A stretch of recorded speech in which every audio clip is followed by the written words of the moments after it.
Todo mundo era eleitor da Soraya Tronic que fez isso aí. Quem estava na porta do quartel era eleitor da Soraya, quem estava lá era eleitor da Soraya e quem fez a quebradeira era eleitor da Soraya, que quem financiou era eleitor da Soraya. Que quem deixou que isso acontecesse e não fez nada, eventualmente, era pessoal da Soraya Tronic. Então não tem nada a ver. Vamos imaginar assim, tá? Porque assim não tira o ano. Você acha que eles vão ter esta serenidade para encarar isso, tirar essa guerra de narrativas, para que se chegue de fato ao que aconteceu e ninguém ficar falando, não, é para cá, não é pra... ficar brincando de batata quente? E o que é principal nesse momento? Descobrir por que imagens tão importantes para averiguação dos fatos só vieram à tona porque foram vazadas, ou seja, alguém dos três poderes, os três conjuntos, ou de forma combinada, não sei como, está envolvido na acobertamento, alguma coisa assim, de alguma coisa que nós não sabemos. Você acha que vão ter serenidade ou a gente vai ficar no chupetinha, tomar no copo e por aí vai? Olha, Pavinato, não acho não. Considerando essa lista que você leu, eu vejo muito mais deputados vaidosos que querem, como o Renato colocou, aparecer a qualquer custo, que querem aí aumentar os seus likes, as suas visualizações nas redes sociais, do que, de fato, deputados preocupados, salvo exceções, evidentemente, preocupados com de fato, esclarecer o que houve ali. E eu gostaria de ressaltar um papel muito importante da direita brasileira nesse sentido, porque, como foi dito aqui, a esquerda ela vai querer somente tumultuar o debate. A esquerda vai lá, o André Janones, esse pessoal, vai ficar todo o tempo lançando fake news e lançando narrativas justamente para tirar o foco da CPMI de cima dos investigados que compõem o atual governo e jogando isso o tempo todo para o bolsonarismo, para a extrema-direita, para os fascistas, como eles gostam de chamar. A direita brasileira precisa se organizar, muitos deputados que estão nessas listas precisam deixar a vaidade de lado e abrir espaço para deputados que são técnicos, para deputados que conhecem as ferramentas.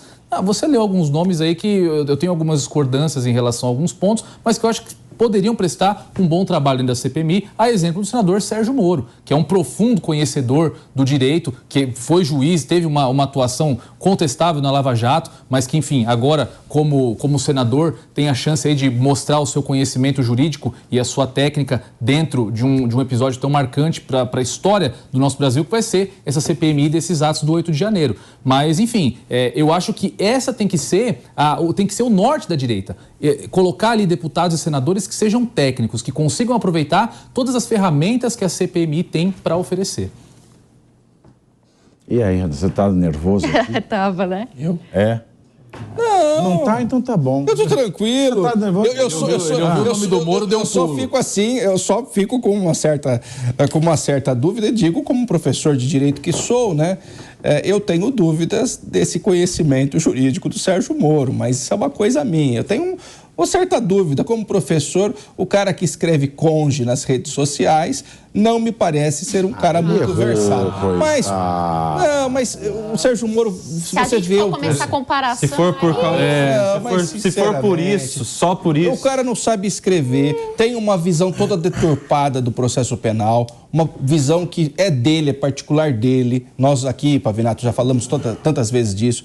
Eu tenho dúvidas em relação a essa competência. Eu espero estar errado, espero ser surpreendido com alguma coisa. Mentira, está sendo polido, nada. Espero estar errado. Você não vem com essa conversa de eu espero estar errado. Agora eu queria fazer um comentário espero aqui, estar errado. Se você me permite, Pavinato, sobre essa história do Lula, né? Dele ter falado que não tem dúvida do Bolsonaro ter tentado dar um golpe. Olha, eu elenquei aqui algumas situações que, pelo menos, de alguma forma, são controversas, né? O presidente primeiro vai lá e fala para as pessoas em frente ao Palácio do Planalto. Não é eu não autorizo, é o que eu posso fazer. Lembra dessa fala do presidente, do então presidente?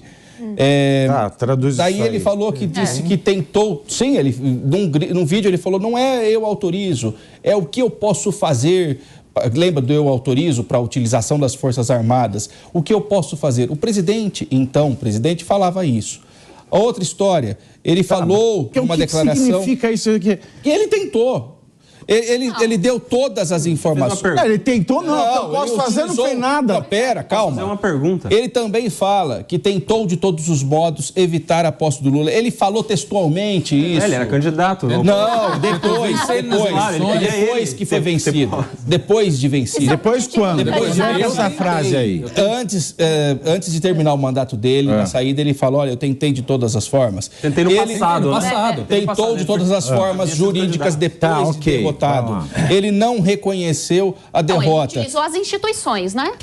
Ele não reconheceu a derrota. E ele também divulgou aquele vídeo de fraude nas urnas um dia antes do que aconteceu, dia 8. Então, dia 7. Não, da fraude foi 2 dias depois. Foi dia 10. Então...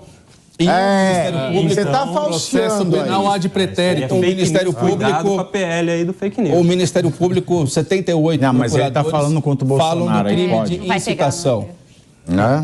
Isso é um mero engano, não é? Não, gente, então eu não vou falar. Tá, mas como é que ele incitou? Eu não vi a incitação aí.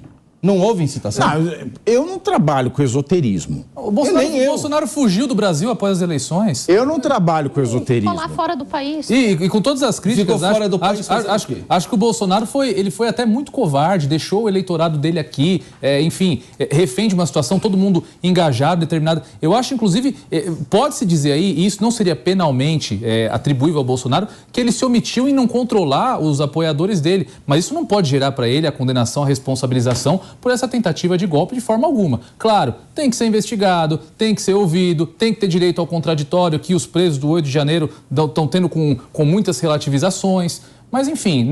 Segundo a Defensoria Pública, não estão tendo, não.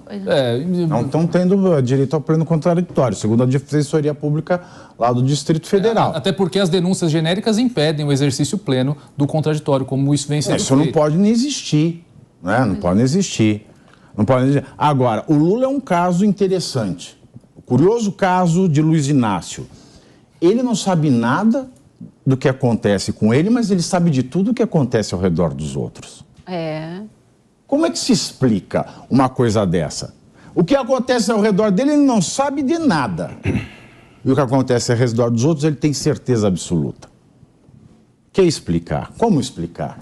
E é incrível que isso sempre acontece com os aliados mais próximos a ele, né? O G. Dias, que estava com ele há 20 anos, na época do Mensalão, que foi o José Dirceu, enfim, sempre com os aliados mais próximos. É uma estratégia velha do Lula, né? Olha, eu não sabia de nada. Sobrou até para Marisa, depois que foi sepultada, né? Infelizmente. Nossa, coitada da Marisa. Isso é manchar a memória. Agora... Mas essa estratégia, ela é utilizada por todos. Bolsonaro, não, Pavinato, me desculpa. Eu? Não, essa estratégia... Tem gente que não sabe até de joias, então, que não sabia. Exatamente. O ministro chegou com joias, eu não sabia. Então fica também. Todo mundo lá não sabe. Ninguém sabe de nada. De boinha, sabe, praticando de boísmo. É o país da ignorância, ninguém sabe de nada. Tem uma diferença clara aí, né? Que alguns não sabem de nada e por isso são absolvidos, e outros não sabem de nada, mas mesmo assim são investigados, são processados. Essa é a questão. Se não saber de nada é algo que isenta de culpa, que todo mundo seja isento. Se não saber de nada de maneira metendo louco, se for um argumento frágil, que sejam punidos todos, né? A questão é tratamento igualitário para todo mundo. Quando isso é penso, já se trata de injustiça.